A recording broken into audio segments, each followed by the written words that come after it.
Welcome, everyone, to Two Guys in Hockey Talk. Joining you live from Las Vegas. Viva Las Vegas. Evan, how you doing? Well, let's just say half of us is in Las Vegas. The other half is wishing they were in Las Vegas. Buddy, how was it? We got to see your just before you guys went in there. You posted up there over on our channel there. You got to take in the game. Obviously, you're going to share a little bit more in depth. You feeling good there? I'm feeling pretty good. There's a lot of places to walk. It's chaotic. It's busy. The weather's been up and down. It's been warm, been a little cool, but beautiful city. Yeah, it's been enjoyable. It's not my first time in Vegas, but there's definitely a lot of Oilers fans. I would say it was more than 50-50. Really? Surprisingly, yeah, we caught up with a few people. We ran into Oilers Nation. We chatted with some Vegas fans here. It was hard to kind of get someone behind the camera or in front of the camera to kind of talk. People are a little bit camera shy, I guess, here in Vegas. But no, it was a wonderful time. The arena is really nice. It's really beautiful, open, spacious, very well accommodating. However, Evan, I will say one thing. Yeah. The beers are expensive. I don't know if you know this. They were going for $29.50 American US dollars for one can. Yeah. $30 American for a can? Yes. No, yeah. You've been there before? No, not to the arena. I've been to Vegas, but yeah. Okay. Oh my goodness. Yeah. And if you think American, then you switch that over to your Canadian currency. Oh my goodness. Like $35-$36. It's insane. But it wasn't that busy at the concession, so that's one thing. Some of the friends we went with, they said they got hot dogs for $8+ They said it was the best hot dog they ever had. And they apparently told me, and they needed me to convey the information to the fans here, that all the cutest boys are San Jose Sharks fans, just so you know.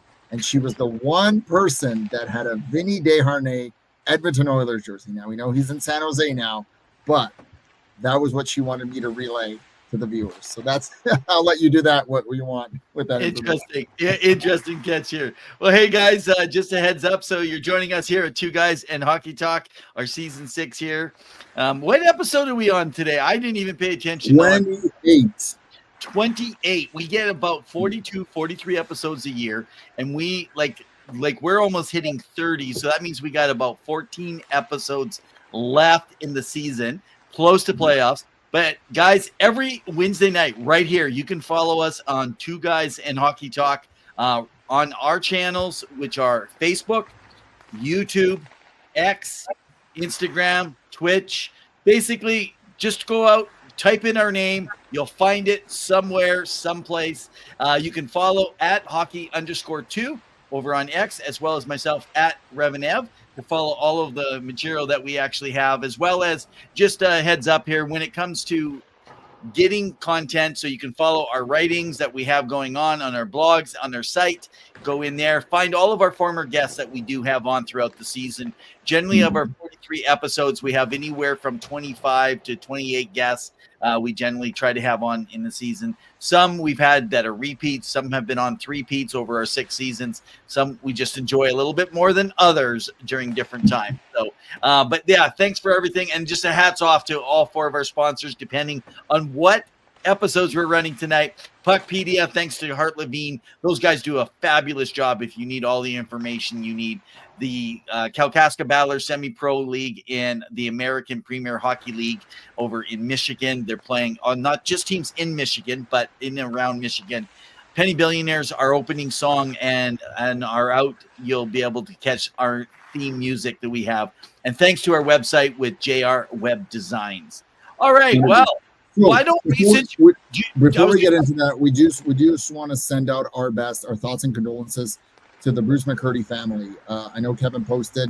It was a bit of an incident. You guys can go read up on it. We lost a great person of the game. He was on our show a couple weeks ago. Our thoughts and condolences go out to him. I can't imagine how hard it must be. He was watching the game. There was a medical concern. Kevin posted about it, so we're just sending our best to the family. I am like lost right now. Maybe update me here on what's happened. So apparently, Bruce McCurdy experienced a medical emergency last night or a couple nights ago. They called 911. They tried to resuscitate him, but unfortunately, there was not much they can do. You know, despite the valiant efforts from St. Albert Fire and Rescue, this is all on Kevin's posting on Twitter/X. So they're just taking a little time to just kind of, you know, spend time together, gather their thoughts. It's a lot. I think one of the last posts he had was never in doubt, and so we're sending our best. Oh man, I did not hear. I've been so busy, and so yeah, wow. That's never easy to transition out of. You got to love people who, you know, the game of hockey, it does transcends against politics and war and life and things. But one thing it doesn't is, you know, when it transcends through those things. But one thing it does not do. It does not separate us as human beings, you know, and so yeah, so all our friends and family and those, and our hearts go out. Now, we did talk with Bruce, and there's no easy transition from this, about Alexander Ovechkin and what he brought to the game, and he has scored again tonight versus the Carolina Hurricanes. So he is now 3 away from the all-time record. What can you just say at this point, Evan, that hasn't been said? Hang on. I think these are the best words. Even though I said he probably is going to fall 1 or 2 short, how about he gets 2 or 3 more? In fact, I could stand up and give him a standing ovation. The guy is an ageless wonder when it comes to goal scoring. I don't know any other words. It's like talking about Connor McDavid or Gretzky or Crosby. All you hear is the same thing over and over. And his whole life has he's been that same guy, man. Goal scoring. And none of this stuff that you guys go empty net goals. He's got cheap goals or he's in easy spots. I always tell people, if it's so easy to score, why isn't everybody else doing it? So this is going to be an iconic moment. I know there was a bunch I didn't know about tonight. Again, I'm not caught up in a few of the details that Pawel is here tonight. He's ahead of me. But one thing that I'm an hour behind. Yeah. Okay. Yeah. Well, man, even though you're behind, you're still ahead on some of the stuff. But one thing I will say is Wayne Gretzky. There's not news yet of when he'll. So I almost wonder now if Gretzky will be in the house for every game following, because we're only 3 games out, right, to tie the record. So that could be a simple hat trick at this point. So you would think if he's got to be there these next games following throughout the rest of the season. But then on the same hand, should Wayne Gretzky have to put his life aside for Alex Ovechkin? It's kind of a weird thing, right? I would say yes. For this, I think really should travel. Oh yeah, why not? There's only you get the greatest player ever to watch another great goal scorer, you know, defeat or beat a record that essentially, you know, no one thought was ever possible. And here we are, just a few goals away, potentially, whether it's this game, next game, at some point in the season, right? You would love to see it. So it'll be interesting to see. Good for Ovechkin, and I do hope Wayne follows. It'd be a great little tour. And I mean, anywhere Wayne goes, I'm sure he's going to get a little bit of fandom from fans from the game. So speaking of Gretzky, the Oilers, they come out. Draisaitl took him on his hand. Podkolzin had a great game. You know, they come out. They're missing McDavid. They're missing Ekholm. Vegas tried to bring everything they could. I got to be honest, Adin Hill looked a little shaky in net from the side that we watched him on. It was interesting to see, but you get 2 points. You're battling for home ice advantage. What did the Edmonton Oilers do now, given everything and close to the end of the season? Yeah, don't you think that at this point in time, you're just riding it out, trying to find the right matchups? I would like to see them. I know it's hard because your lineup's not been decided. Try to match up the lineups where you think they're going to be right now. Let's build some chemistry. Obviously, you're going to have a few guys play up and down the lineup in those places where you don't have. Like, obviously, you don't have Ekman in there right now, and you don't have McDavid. And, of course, they haven't had Evander Kane all year, and you're going to have Frederick coming in at some point here. I'm a little concerned, by the way. Can I just say that about Frederick coming in, and everyone's got these, well, they didn't bring him in to not play top 6 or top 9 or something. Well, you know, he can't sit in the press box. He hasn't played. Like, what if this team goes in and they're winning? Do you just change up the whole rhythm? I don't know. So how did Max Jones look, man? You guys were there live. He had bursts of energy, but he, a couple of sloppy passes, sloppy plays. It seemed that he was having a hard time finding his game. He brings the physicality, but I'm sure that when you're playing with a variety of different players and it's changed up, he looked better at the beginning when he first got acquired by Edmonton, but in the last little bit, he was just kind of okay. Like nothing stood out that made him very impactful. We'll see, what happens moving forward. But I mean, Edmonton signed a few guys today. They brought out a few more out of Europe. We'll see what takes place there if those players are going to have an impact. Let me see here. I just got to look up their names. But David Tomasek coming out here, 1 year, $1.2 million. He plays in the SHL, scoring 57 points in 47 games. It will be interesting to see what kind of impact he can bring next year. There's definitely going to be some turnaround. Is Connor Brown back?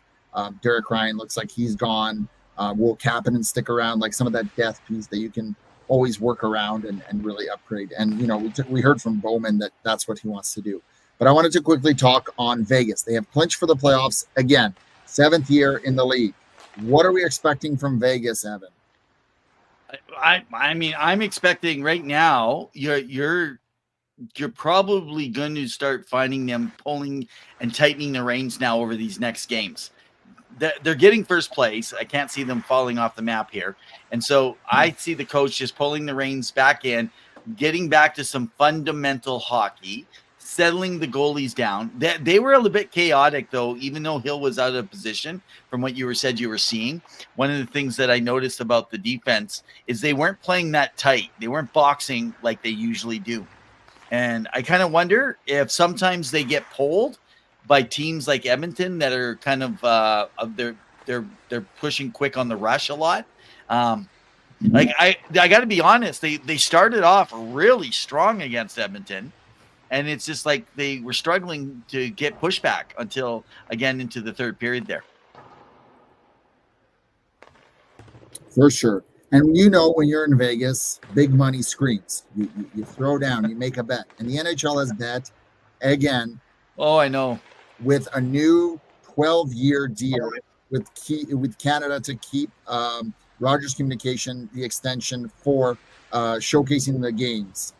What do you think this means for the game, and especially in Canada, with Rogers continuing on to broadcast through Sportsnet, the games and stuff like that? So, interesting enough, I will say hats off to Bettman. The guy knows how to make money for the NHL.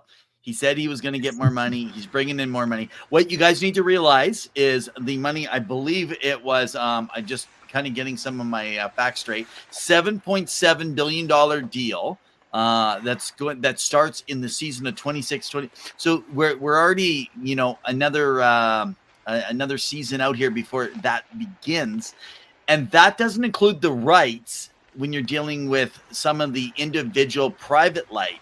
Those are national rights that they actually have to work in the deals. So the whole Amazon thing, they can still send out and it looks like Amazon is going to continue. A lot of people are happy. A lot of people are not. I personally have not been impressed with. I've been impressed. Yeah, you and I know have had a different side on it. I do like the stories, the storylines of the in-between periods and stuff. I think they're working off Sportsnet cameras. I can't be too sure with it, but I've kind of felt like I'm not big on their play-by-play in color.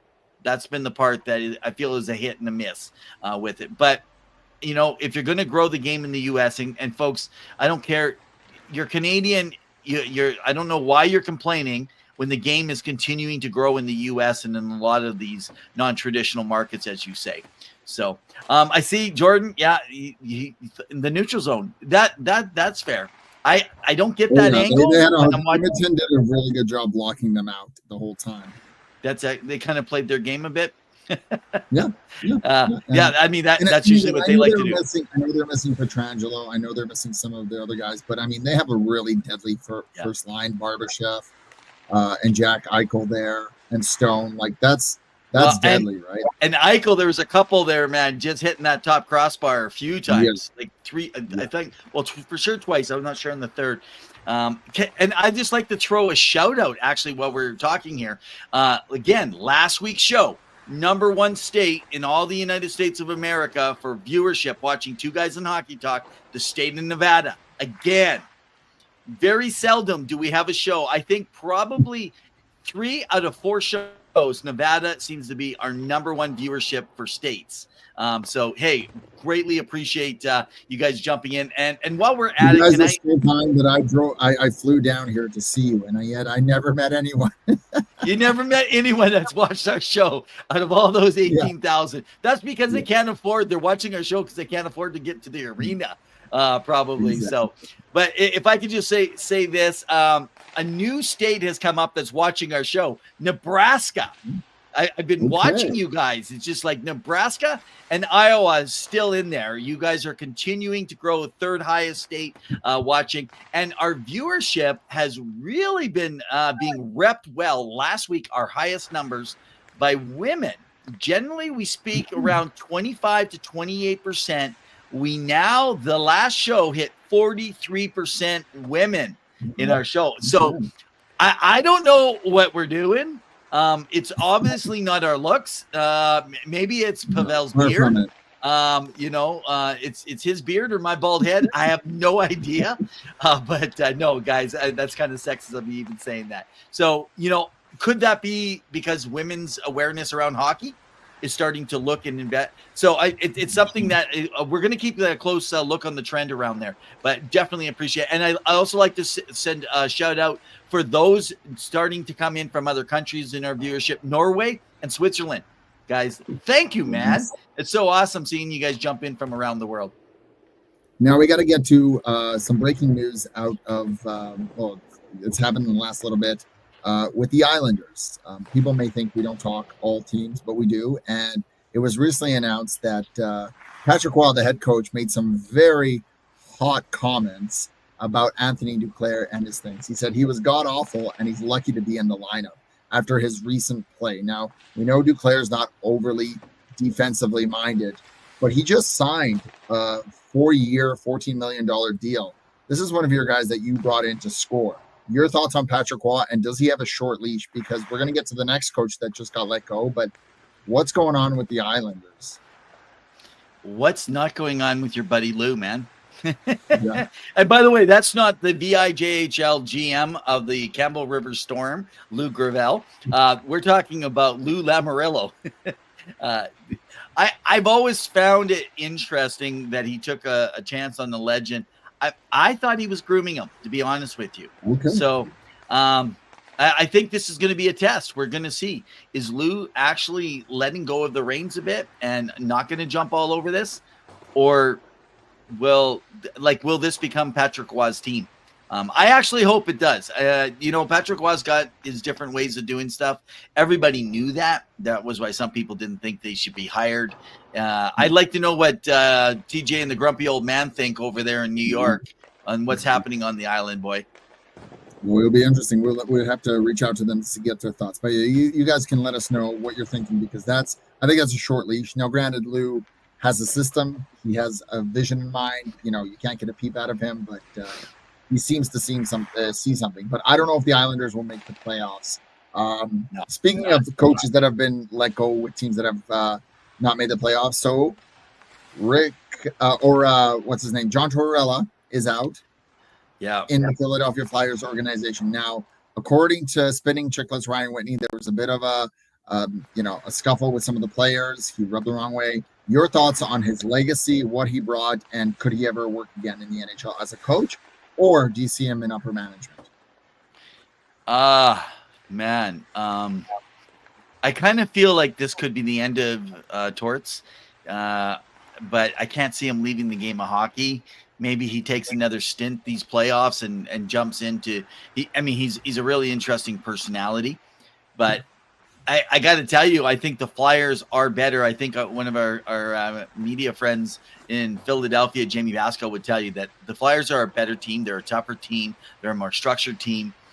with it. But I've always worried about his practices. Everyone talks about some of these older school guys.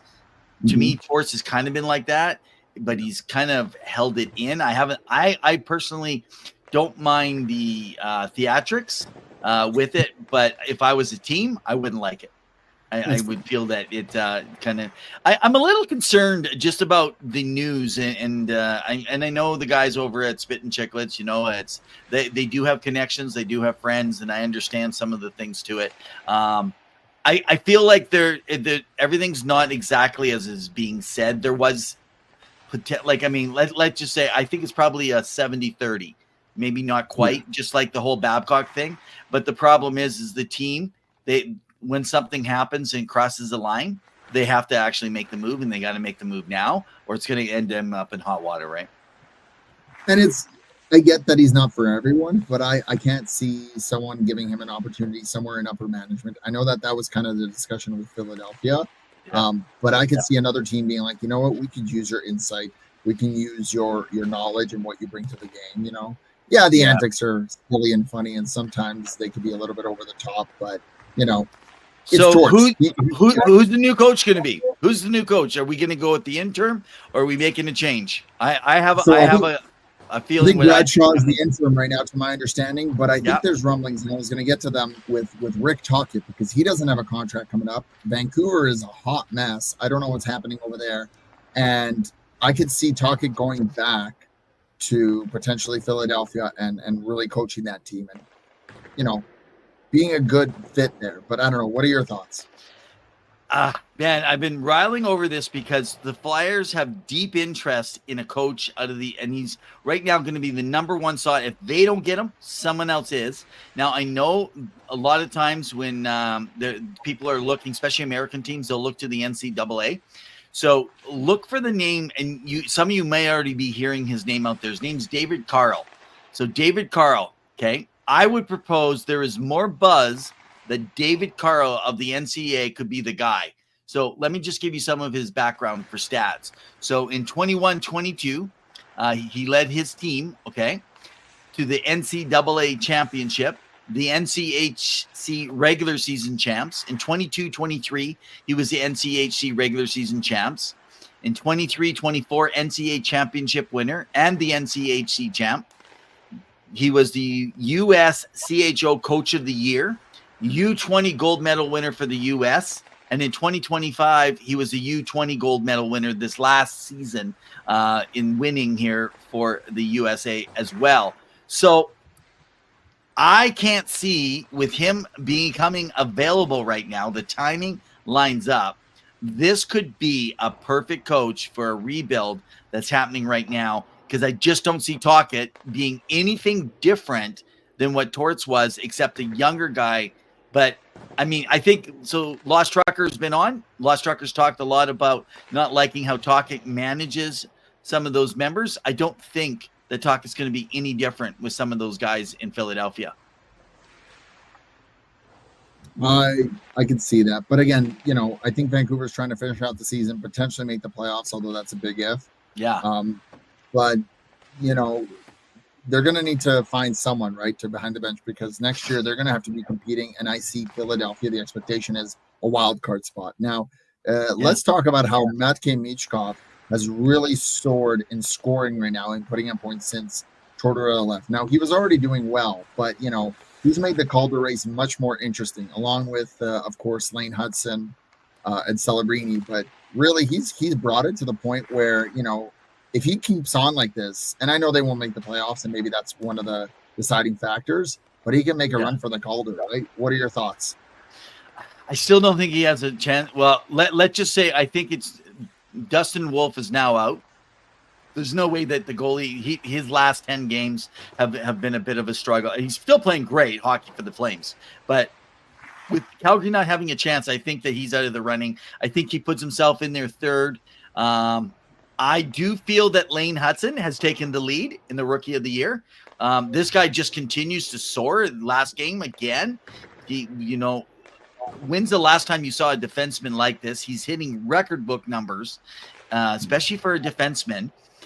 And then He's right well behind him, connected. and I'm struggling. And on this, I've looked at Macklin, kind of probably Celebrini has to play the toughest competition. That's the thing, right? And at center, so that should be given to him. But this is what I would say.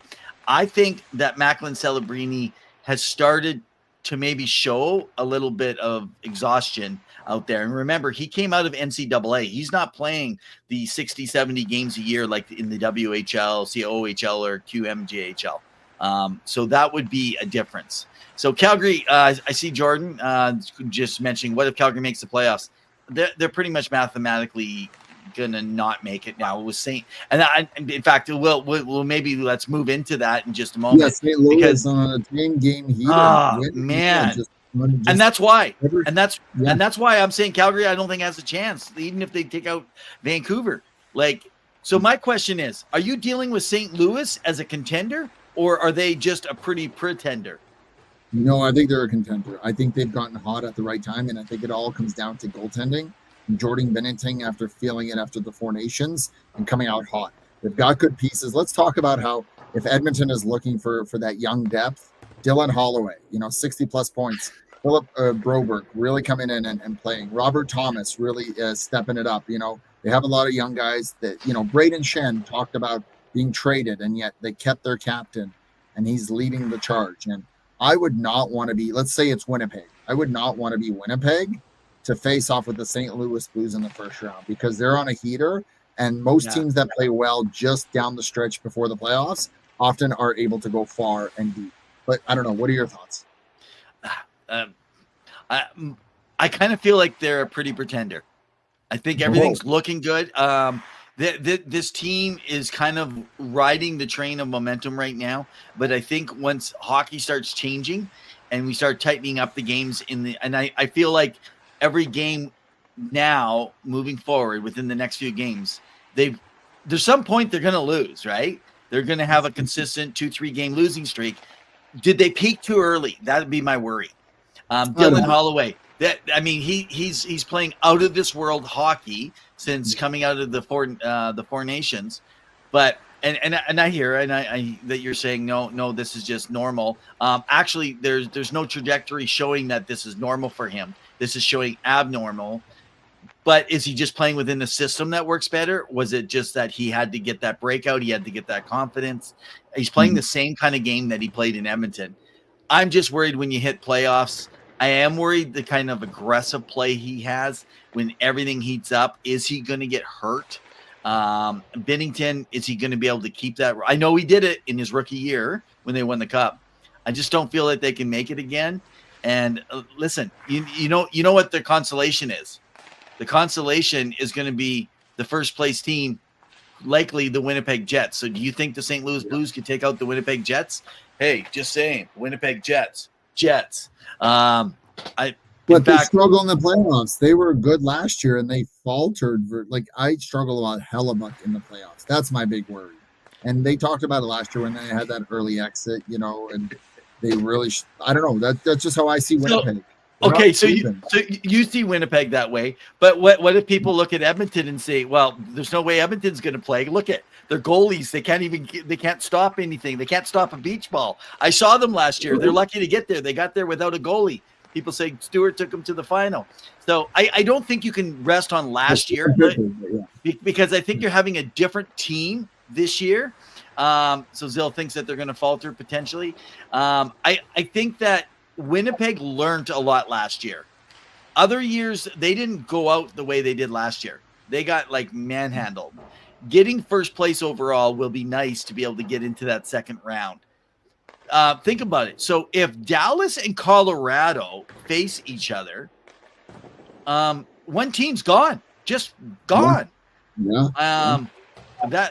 And right now, when you're looking at the playoffs, you're looking at another LA, fourth year running, LA and Edmonton. And I don't know unless Edmonton gets healthy again here with the big bodies for the playoffs, they're going to have to get ready, because I don't think they're winning in 5 games anymore. I think it's going to take 6 or 7 to win, if they can actually win, because there's another team that's been riding, a hot hand and some hot goaltending. Yeah. No, 100%. And I think there's going to be a lot of questions. Now, we're only a few weeks away from the playoffs. I believe April 20th is when they start. Yeah. Zilska says, can't believe the Wild is doing the same thing fourth year in a row. I mean, they're going to have a lot of cap next year with that cap penalty they have on those players that they bought out a few years ago. But they're missing Kaprizov. Without Kaprizov, that team has really struggled to kind of. Well, he's back. I believe he's back now, though, right? Yeah, but like getting him up to speed and getting back into the routine of things, especially since now it's ramping up. Playoffs are about around the corner. You know, everyone's kind of thinking, how's this going to be? And I think the Wild, in all fairness to the Wild, man, they have been decimated by man games lost, the injury. That's been one of the hardest seasons that they've dealt with in a long time. And of course, with the Blues, there's a lot going on, but there was also announced that Dalibor Dvorsky was reassigned back to the AHL affiliate of the Springfield Thunderbirds. As a 19-year-old kid, was recalled on March 22nd, had an NHL debut, but he's mostly played for the Thunderbirds, playing in 57 games and having 20 goals and 43 points overall. So he's been a good pickup. Again, I don't take the Blues lightly. I don't think there's any easy matchups coming up, even with what we're kind of seeing potentially happen, whether it is the Atlantic and the Metro, Montreal versus potentially Washington. Yeah, I was going to say, yeah. So what's your take on that? Montreal, Washington.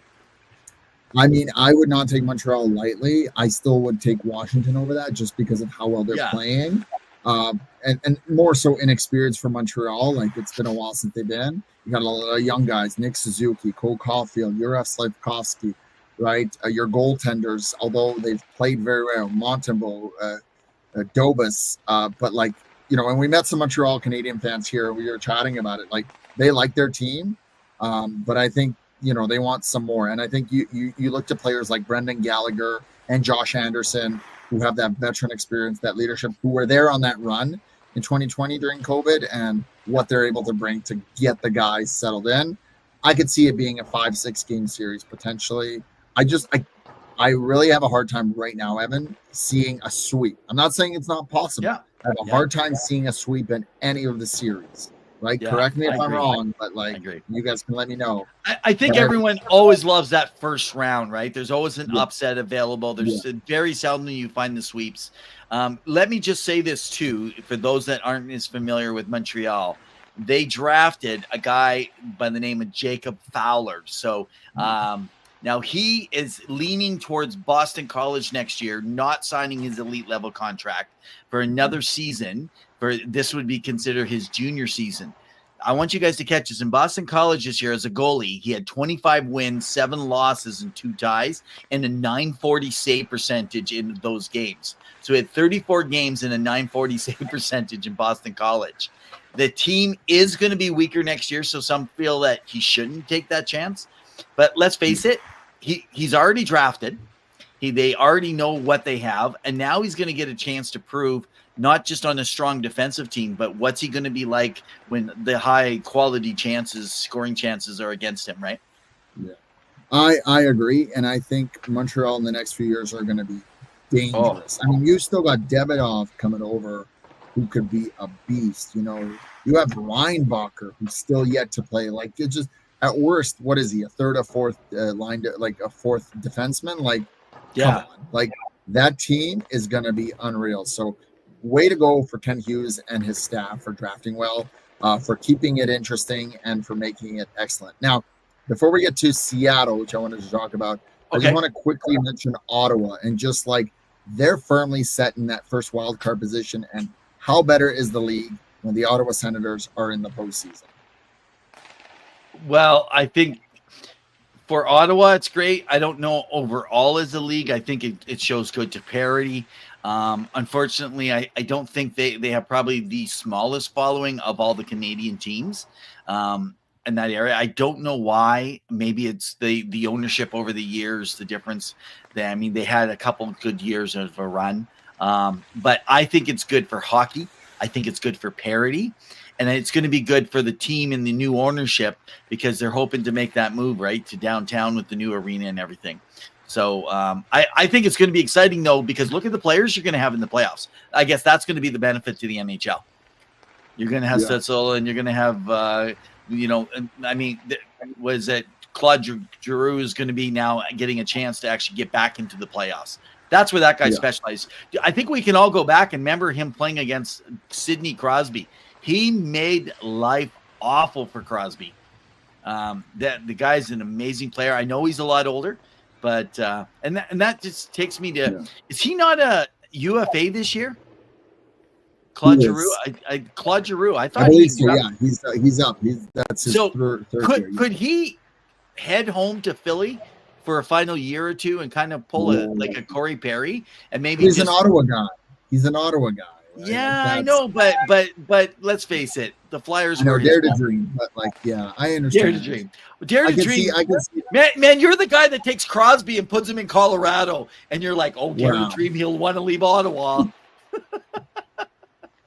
I don't see why he would leave when he has an opportunity potentially to lead and win, right? Whether you believe it or not, right? Like he's with the team that he believes he can win on. So, and let's be honest, does he want to go to a rebuild team that's in Philadelphia next year? Like, no. Ottawa's a little bit more ahead where the Philadelphia Flyers are.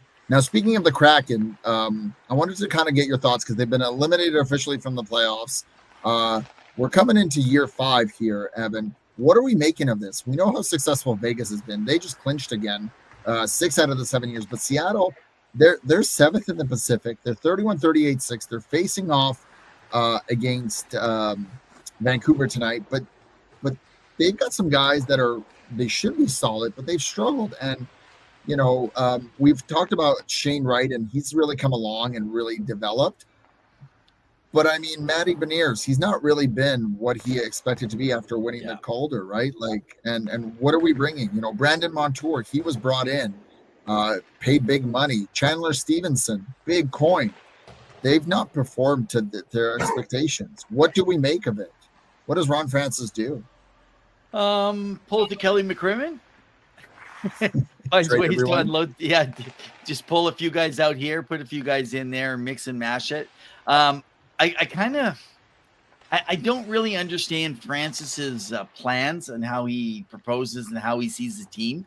The way he saw the ice, I mean, the guy was an icon for me growing up. Just he was, I looked at him just like just one level behind, for example, Joe Sakic and Steve Yzerman. That was kind of the level I put him at as a player. But as remember during the expansion draft, his selections, we were like, what? And why didn't you grab some of those higher end players and then just trade them out for draft picks? So you get other draft, and they didn't get the draft capital. They've gotten fortunate, but again, they're going to get a really good player again this year to build into their system. So I wonder if they make an off-season couple trades, maybe at the draft, 1 or 2, and then again at next trade deadline.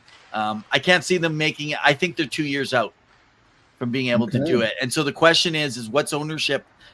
I get the sense from everybody I hear that Francis is solid. It's not about coaching right now. They got rid of Dave Haxtell, right? This year they've been happy with the coaching, Belsma, and I still say that Jessica is going to be the next head coach of that team. That's still my prediction. The first female head coach in the league, I think, will be in Seattle. Okay, well, jumping over to another GM, I want to know, Evan, we've talked a little bit about it before. Oh, and Zylstra says playoff hockey isn't Betty Crocker cake mix. I mean, come on, Leafs haven't won since first expansion. Yeah, that's a whole other thing. People like to refer. I like how people refer to years, and Zill gets right to when expansion happened. That's how far back she dates it. I was gonna ask you about the Yzerman plan. What is happening? Is this the last year for Yzerman in Detroit? It doesn't look like they're going to make the playoffs. They made the coaching change. They've had some highs and lows. They've been very all over the place. What does Detroit do? They were in the driver's seat and they blew a wheel. Well, if you guys actually remember, our friend down in Everett Silvertips, who is the U.S. head scout for them, Michael Devellano. It's one of his favorite teams to watch, and he's always sharing. So if you go check out his posts, he's a believer in a lot of what they got in the system and stuff. But I've been struggling with their drafting, who they selected, who they give up on. Like if you think about Wallman right now in Edmonton, he was a giveaway. He was a giveaway And that's how that guy ended up in San Jose, because he was essentially just given away. And yet there was a player there. They've done some weird things. They've gone with 4 or 5 goaltenders. Not sure exactly. Feel like they haven't utilized the system well. Not sure I've ever thought that Yzerman was the reason over. I think it was who was behind him when he was over there in Tampa Bay. I say a year. We got 1 more year. He's going to have to make the playoffs next year. Otherwise, there's no more coaches you're going to be able to let go. It's going to now fall on Yzerman, which would be pretty sad state for Motor City. All right, and that's pretty much it for the news that I have, but I did want to get into, unless you had anything yourself that you wanted to chat about, a little bit around the rink. If you're a fan of hard-hitting, exciting hockey, catch the Kalkaska Battlers. Around the Rink is brought to you by the Kalkaska Battlers. Let them be your local hockey heroes.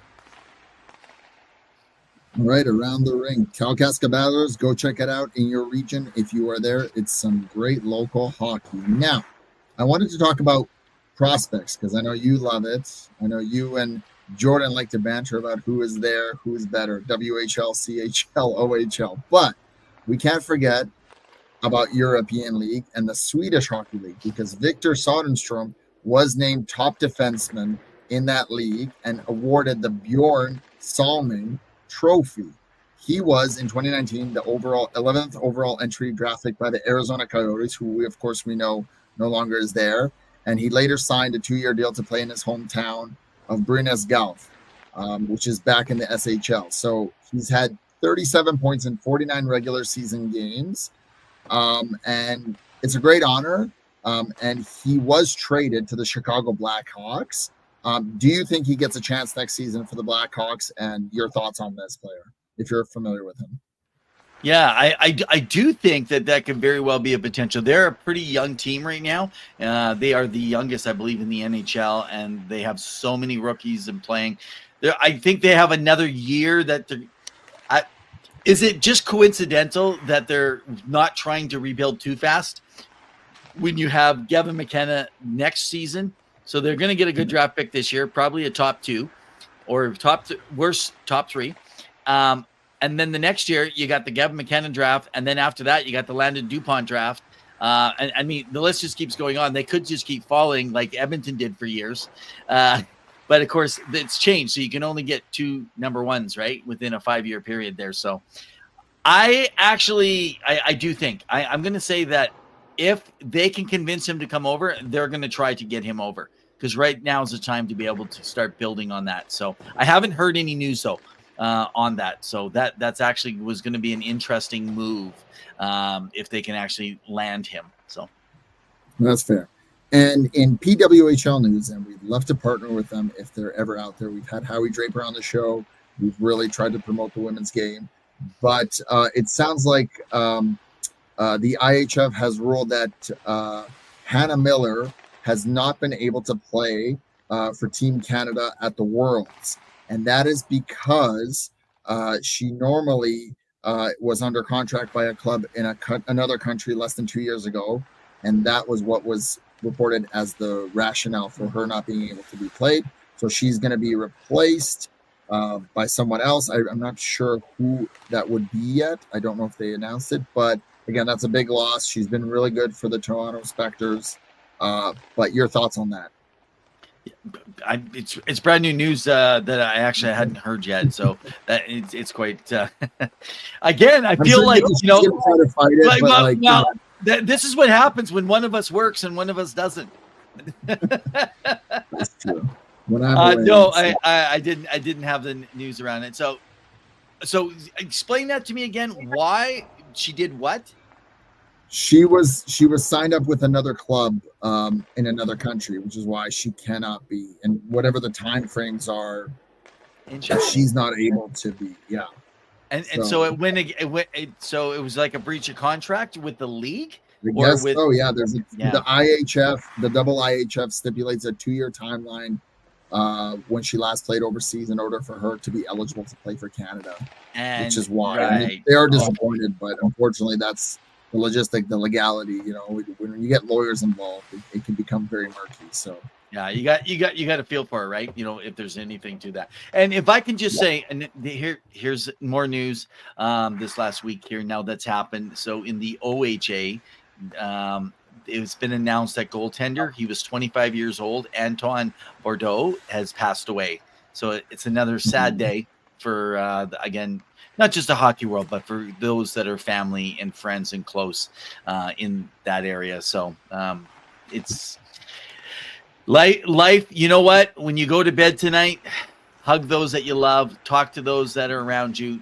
You know, if there's someone that you've been thinking of, make sure you send them a tweet, send them a post, send them a DM, or give them a call or send them a text or something. You know, it's you never know what days that you actually have. That I think that's what we're learning. So, and that has been around. If you're a fan of hard-hitting, exciting hockey, catch the Kalkaska Battlers. Around the Rink is brought to you by the Kalkaska Battlers. Let them be your local hockey heroes. All right, Evan. So is there anywhere else you wanted to focus on tonight? Yeah, well, there's just a couple things. No hockey history tonight. I do want to just mention something interesting news right now is happening with the Vancouver Canucks. I know we started the show around some of the Canucks news. So Tom Wielander appears close to signing his elite level contract deal with the team, and even maybe possibly getting in a few games this year so that he can cash in on his signing bonus.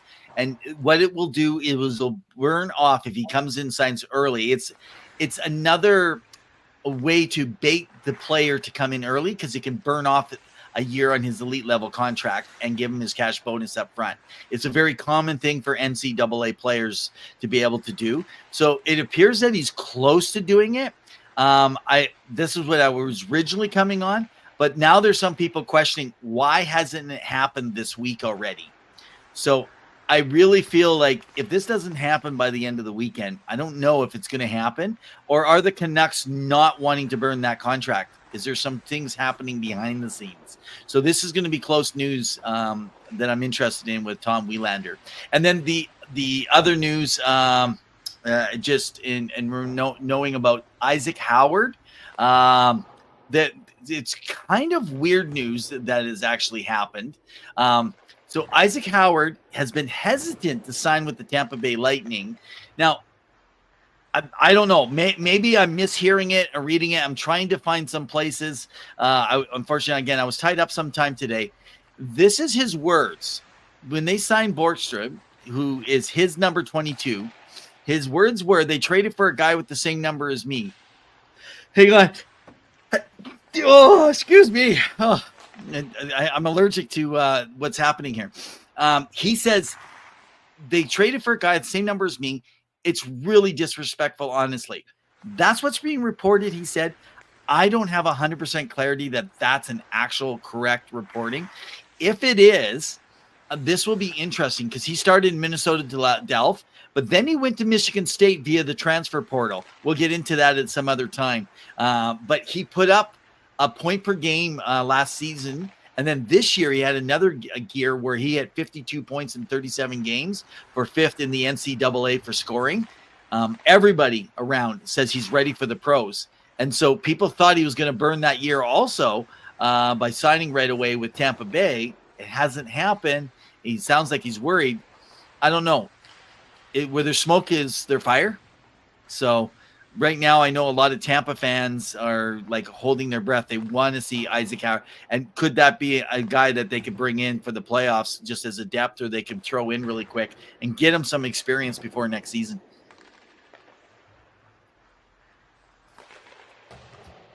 Are you there? 100%. And especially since Vancouver needs to decide on what they want to do. Yes, I'm still here.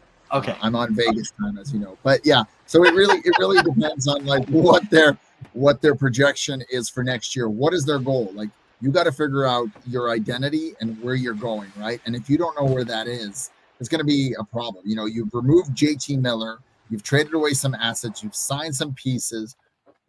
You got to decide on your coach, of course, but what is happening? Because in 2 years' time, you've got Quinn Hughes that you got to re-sign. What's that going to look like? Does he want to stick around, or does he go play with his brothers in New Jersey, right? Like, these are all big questions that they need to answer. So, well, yeah, they got to figure it out. Go ahead. Yeah. No, go ahead. I'll let you finish. Well, I was just gonna say, like, they got to figure out a direction, and I get it. They can't do this whole like every so often. They got to make a decision, even on Thatcher Demko. Are you sticking around? Are you believing in him? Are you going to keep him around, or are you trading him and cutting your losses? Like, that is a big decision they have to make, right? Yeah, so, exactly. And Zilstra says Zeiserman is hoping Cooper leaves Tampa so he can hire him. Oh, if only. He's not leaving. He's not leaving Tampa Bay. For a team that's once again competitive, he's sticking around. Yeah, so, would he actually want to make that? So anyway, why don't we go to my Revs Top 15 Future Watch here? Revs Top 15. Brought to you by the electronic hard rock band Penny Billionaires. Look for them wherever you find your music. Well, hey guys, we're right into the playoffs right now. So all the rankings have kind of got moved around. I was going to make some changes. We had our guest on a couple of weeks ago. Wasn't able to come on. I thought about throwing out there the rankings. Problem is they're going to be so mixed and mashed around basically the picks 5 to 7 is going to be moved around a bit, but picks 8 right through to 15 are going to be everywhere. The season has kind of been a weird one. I am not as impressed with the depth, by the way, of this year's draft. I've been invited to a couple shows here that we're going to be going on potentially, and just kind of talking, around the draft this season, what we're looking at. I do find it very interesting, but what I want to do with the playoffs having now started all across the Canadian Hockey League, and of course in other leagues around too, I want to focus right now on the Canadian Hockey League, not this year's guys. But I want to talk about guys next year and the year after, 2 players, Gavin McKenna and Landon Dupont. Okay, so Landon Dupont with the Everett Silvertips. We know that, this guy is he was like, he's 5'11" at 15 years old, 180 pounds essentially. This guy's going to, imagine what he's going to be like by the time he's 17, 18 years old. He's playing against big, heavy men.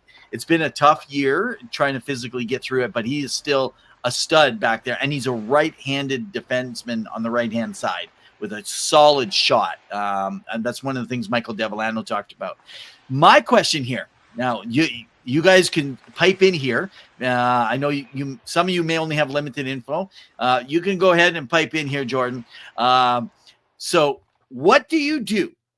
Remember, Gavin McKenna is a star winger, okay? He's a franchise winger. Let's just stay away from the word generational while everything's looking. I want you first to look at this right now. So he's playing tonight. I haven't checked in the last 20 minutes, but because they were behind 1-0, but they're playing their 4th game. In his first 3 games, 12 points in 3 games. He's averaging 4 points a game. Now, it's likely not to keep up, but I want you guys to know that while he has 12 points in 3 games, if they could go deeper, 53 points is the record in 1984 by the Regina Pats Dale Durchek catch. And what if he could blow past those numbers, even if he dropped down to like 3 points? Dale, in those 53 points, he had to average 2.3 points per game. There's no way he's not going to have 2.5 to 3. So if he can get a good run here, and they finished on top of the division, they should do well. So Gavin McKenna, I want you to think about this. He is only 165 right now. If he wasn't such a late birthday, he would have actually been draft eligible this year. He would have gone first overall this year regardless. What would you do? Would you take a guy who's a winger and as good and as skilled as Gavin McKenna? Now, again, we're not taking which year, which comes in. You have a choice. They say you get first overall pick. You take Gavin McKenna this next year, or you wait and you take Landon Dupont the next year, and you get this stud defenseman who's almost at a point per game, playing in his very first season as a 15 exceptional status player in a WHL, which is a hard-nosed league. Who do you take? Are you asking me? Oh, yeah. I don't know. Jordan is saying they're playing the 8th seed, so I lean towards Saints. I don't know what he's talking about, 8th seed. I said that they won. That's why they're playing the 8th. No, Medicine Hat is currently playing the 8th seed. Yeah, exactly. So I would lean towards the center. I think a center is what you really want. Okay, because you want Gavin McKenna. Okay, but Gavin McKenna is not a center; he's a winger. That's why I'm asking that. So there's no center. You have the stud defenseman, right shot D, in 2 years, or in 1 year you take Gavin McKenna, a guy who's being compared to Macklin. Yeah, Macklin Celebrini, and right now everyone's comparing to Macklin Celebrini. So I would take Gavin McKenna. I would take him all day. Okay, Jordan, you can't cop out by taking both. That would be ultimate. If you're going to fall back-to-back years, that's the years that you do it. But who do you take? You're going to take the defenseman or the points? The points. Okay, you're going with the insane IQ. Okay, that sounds fair. What do you take?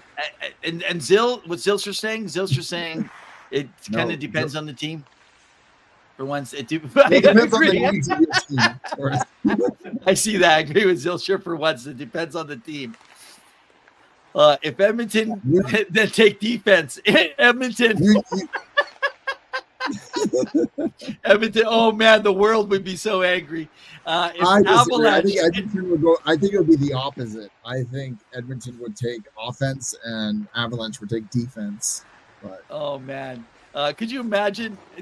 You know what's really funny? If you get someone like McKenna that can ever hit the McDavid or McKinnon kind of superstar status, another Mick,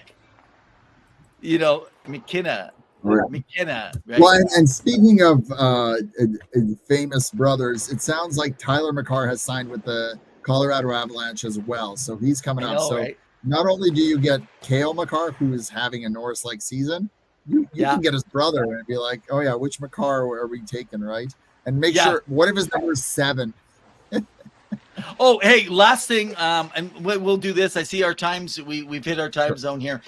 Before we do our wrap here, my thought here, some of you have maybe heard or some of you haven't. So Byron Ritchie, father of Ryder Ritchie, who actually plays for Medicine Hat Tigers too.